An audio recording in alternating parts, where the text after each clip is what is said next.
기도하겠습니다. 하나님 앞에, 또 말씀 앞에 깨어짐을 경험하길 원합니다.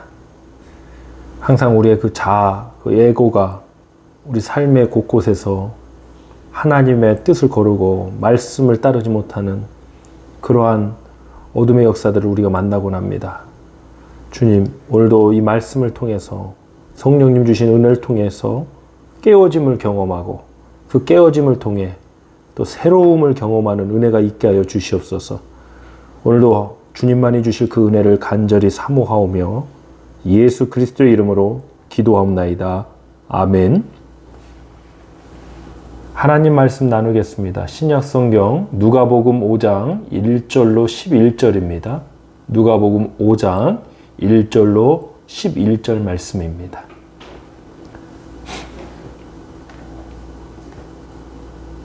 우리 합독하겠습니다. 무리가 몰려와서 하나님의 말씀을 들을새 예수는 게네사렛 호숫가에 서서 호숫가에 배 두 척이 있는 것을 보시니 어부들은 배에서 나와서 그물을 씻는지라. 예수께서 한 배에 오르시니 그 배는 시몬의 배라. 육지에서 조금 떼기를 청하시고 앉으사 배에서 무리를 가르치시더니 말씀을 마치시고 시몬에게 이르시되 깊은 데로 가서 그물을 내려 고기를 잡으라. 시몬이 대답하여 이르되 선생님, 우리들이 밤이 새도록 수고하였으되 잡은 것이 없지만은 말씀에 의지하여 내가 그물을 내리리다 하고 그렇게 하니 고기를 잡은 것이 심이 많아 그물이 찢어지는지라. 이에 다른 배에 있는 동무들에게 손짓하여 와서 도와달라 하니 그들이 와서 두 배의 체험에 잠기게 되었더라. 시몬 베드로가 이를 보고 예수의 무릎 아래 엎드려 이르되 주여 나를 떠나소서 나는 죄인이로소이다 하니 이는 자기 및 자기와 함께 있는 모든 사람이 고기 잡힌 것으로 말미암아 놀라고 세베대의 아들로서 시몬의 동업자인 야고보와 요한도 놀랐음이라. 예수께서 시몬에게 이르시되 무서워하지 말라. 이제후로는 네가 사람을 취하리라 하시니 그들이 배들을 육지에 대고 모든 것을 버려두고 예수를 따르니라. 아멘. 누가복음 5장 1절로 11절을 본문으로 적당히 해서는 깨어질 수 없다. 적당히 해서는 깨어질 수 없다라는 제목으로 하나님 말씀 전하도록 하겠습니다. 저는 여름철에 가장 좋아하는 과일이 수박입니다. 시원한 수박을, 달콤한 수박을 먹으면 모든 스트레스가 다 사라지는 것 같습니다. 여름철에 맛있는 수박도 깨어짐을 경험하지 못하면 먹을 수가 없습니다. 깨어짐은 새로움을 만나게 하는 역사입니다. 그런데 어떻게 깨어지느냐, 누구에 의해서 깨어지느냐가 중요한 것입니다. 옛날에 이런 말이 있었습니다. 이 계란, 달걀이 스스로 깨고 나오면 병아리가 되지만 누군가에 의해서 깨어지면 계란 프라이가 된다는 것입니다. 사랑하는 성도 여러분, 우리는 살리시고 우리를 사용하신 하나님에 의해서, 그 말씀에 의해서, 성령에 의해서, 은혜에 의해서 깨어짐을 만나기를 간절히 소망합니다. 깨어짐에 관한 이야기가 참 많습니다. 오래된 찬양이지만 제가 또 좋아하는 찬양입니다. 부서져야 하리, 무너져야 하리, 깨져야 하리, 더 많이 깨져야 하리. 다 버리고 다 고치고 겸손히 낮아져도 주 앞에서 정결타고 자랑치 못할 거예요.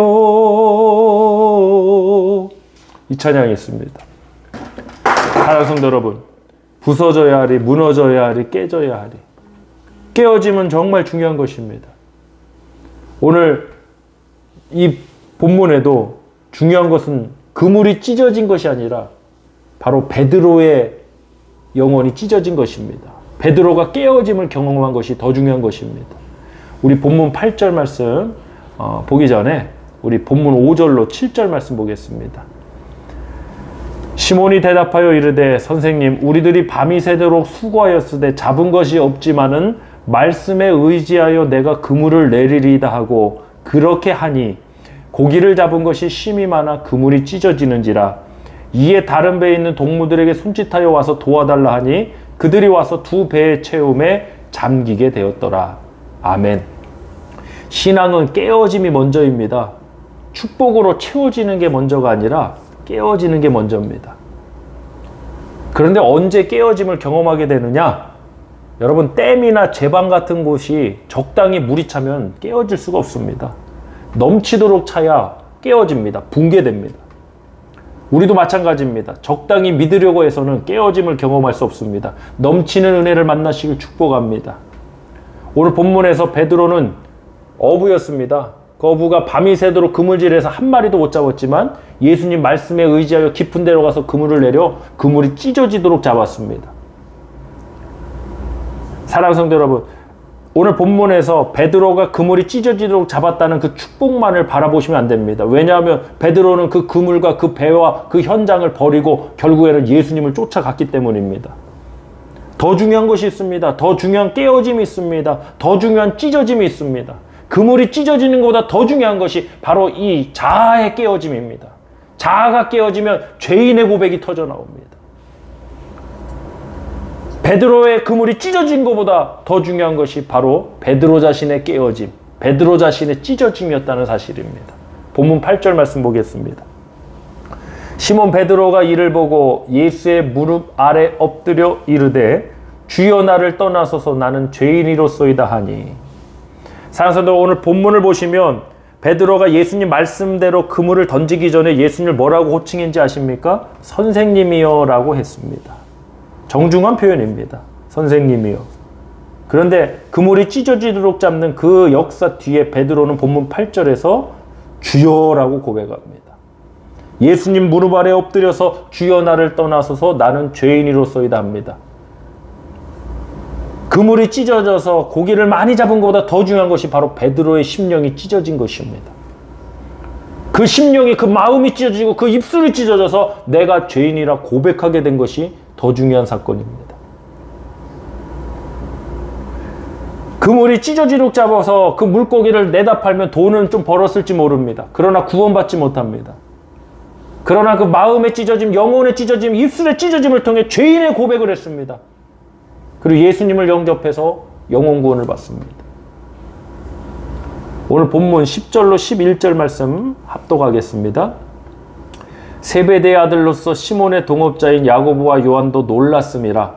예수께서 시몬에게 이르시되 무서워하지 말라. 이제 후로는 내가 사람을 취하리라 하시니 그들이 배들을 육지에 대고 모든 것을 버려두고 예수를 따르니라. 아멘. 깨져야 하는 중요한 이유가 있습니다. 깨져야 새로운 것을 경험할 수 있습니다.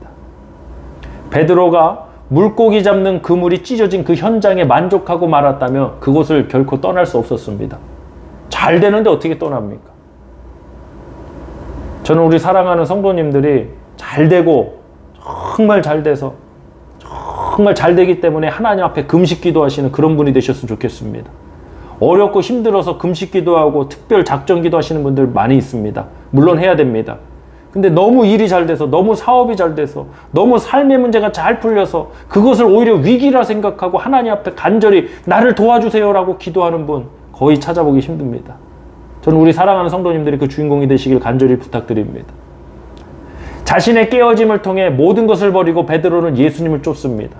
예수님의 말씀처럼 사람을 취하는 어부가 됩니다. 이 부분에 대한 해석도, 어원적인 해석도 중요하지만 오늘은 다른 주제이기 때문에 넘어가겠습니다. 깨어짐을 경험한 사람의 두 가지 특징이 있습니다. 첫 번째가 무엇이냐? 모든 것을 버릴 수가 있다는 것입니다. 내가 추구하던 이론이나 사상이나 경험이나 모든 것을 버릴 수 있습니다. 어떤 사람은 자기 것에 너무 취해 있는 사람들이 있습니다. 자기 것이 너무 훌륭하답니다. 뛰어납니다. 자기 것이 최고인 줄 압니다. 그런데 열매가 없습니다. 왜 그렇습니까? 깨어지지 않았기 때문입니다. 깨어짐이 무엇입니까? 모든 것을 버릴 수 있어야 하는 것입니다. 그것마저도 내려놓을 수 있어야 하는 것입니다. 아브라함에게 사랑하는 독자 이삭을 번제물로 바치라 하나님께서 시험하셨던 것처럼 그것마저도 내려놓을 수 있는 것이 깨어짐입니다. 난 이것만큼 절대로 놓지 못한다. 그거 아직 깨어진 거 아닙니다. 정말 깨어진 사람은 사랑하는 그것마저도 내어놓을 수 있어야 됩니다. 그렇다고 하나님이 이삭을 번제물로 받으셨습니까? 그렇지 않습니다. 중요한 것은 내가 깨어져야 된다는 사실입니다. 깨어짐을 경험한 사람의 두 번째 특징이 있습니다. 바로 베드로처럼 예수님을 따라간다는 것입니다. 다시 본문 11절 말씀을 합독해 보겠습니다. 그들이 배들을 육지에 대고 모든 것을 버려두고 예수를 따르니라. 아멘. 어부가 배를 대고 모든 것을 버렸다는 것은 다른 삶, 다른 인생을 살겠다는 뜻입니다. 깨어짐을 통해 새로운 삶을 경험하게 됩니다. 많은 분들이 하나님, 나의 삶에도 새로운 역사, 새로운 길로 인도해 주세요. 새로운 것을 경험하게 해주세요. 기도합니다. 여러분, 새로운 삶을 살기 위해선 이전 것과는 작별해야 됩니다. 이전 것을 버려야 합니다. 이전 것을 떠나야 합니다. 이전 것을 버리고 떠나지 않았는데 새로운 것을 어떻게 경험할 수 있겠습니까? 그런데 그것을 가능하게 하는 것이 무엇이냐? 바로 깨어짐이라는 것입니다. 깨어짐은 충만을 통해 깨어지는 것입니다. 유리병이 있으면 유리병을 깨는 두 가지 방법이 있습니다. 어떻게 할까요? 망치로 때려서 깨는 방법이 있습니다. 근데 또 다른 방법이 있습니다. 그 안에 물을 계속 가득 채우는 겁니다. 어마어마한 물을 쏟아 붓는 겁니다. 그래도 깨어집니다. 사랑하는 성도 여러분, 우리는 맞고 두들겨 맞아서 깨어지는 것이 아니라 하나님 주시는 넘치는 은혜와 말씀의 충만과 성령의 충만함을 통해 깨어져 나오는 저와 여러분이 되길 간절히 소망합니다. 우리 공동체가 그러한 신앙으로, 그러한 깨어짐을 통해 새로운 역사로, 새로운 사역으로 쓰임받기를 간절히 소망합니다. 우리 시간 함께 합심하여 기도하도록 하겠습니다. 적당히 해서는 깨어질 수 없습니다. 하나님 충만한 은혜, 넘치는 은혜를 부어주시옵소서. 말씀의 은혜, 성령의 은혜를 부어주시옵소서. 우리 함께 통성으로 기도하겠습니다. 할렐루야. 하나님 아버지 감사드립니다. 하나님 깨어짐의 은혜가 있기를 간절히 기도합니다. 깨어짐을 경험하기를 원합니다. 하나님 아버지, 우리가 깨어짐을 통해서 더 새로운 역사로 나아가기를 간절히 소망합니다. 예수님을 따라가기를 원합니다. 주님만을 따라가는 우리 교회가 되기를 간절히 소망합니다. 하나님 무엇보다도 충만을 통해 깨어짐을 경험하기를 원합니다. 하나님 아버지, 말씀으로 충만, 은혜로 충만, 성령으로 충만하여 하나님 이 자아가 깨어지길 원합니다. 내 것, 내 주장, 내 이론, 내 사상, 아버지 주님 말씀 앞에 다 내려놓고 그 모든 것도 버릴 수 있는 믿음이 되게 하여 주시옵소서. 아버지, 아브라함이 사랑하는 아들 독자 이삭을 번제물로 바치라는 그 시험에도 하나님 말씀에 순종했습니다. 하나님, 그러한 믿음이 우리 가운데도 있기를 간절히 소망합니다. 그러한 깨어짐이 우리들 가운데 있기를 원합니다. 하나님, 아직도 내가 내어놓지 못하는, 내가 버리지 못하는, 아버지 내가 붙들고 있는 그거 한 가지, 아버지 그것이 깨어지길 원합니다. 하나님 앞에 모든 것을 맡기고 정말 말씀을 의지하여 살아가는 우리 다 되게 하여 주시옵소서. 오늘도 하나님 우리 사랑 성도님들을 축복하여 주시고 충만을 통해서 깨어지는 역사 있게 하여 주시옵소서. 그 깨어짐이 새로운 역사로 나아가게 될 줄 믿습니다. 우리들을 인도하여 주시옵소서. 할렐루야. 아멘.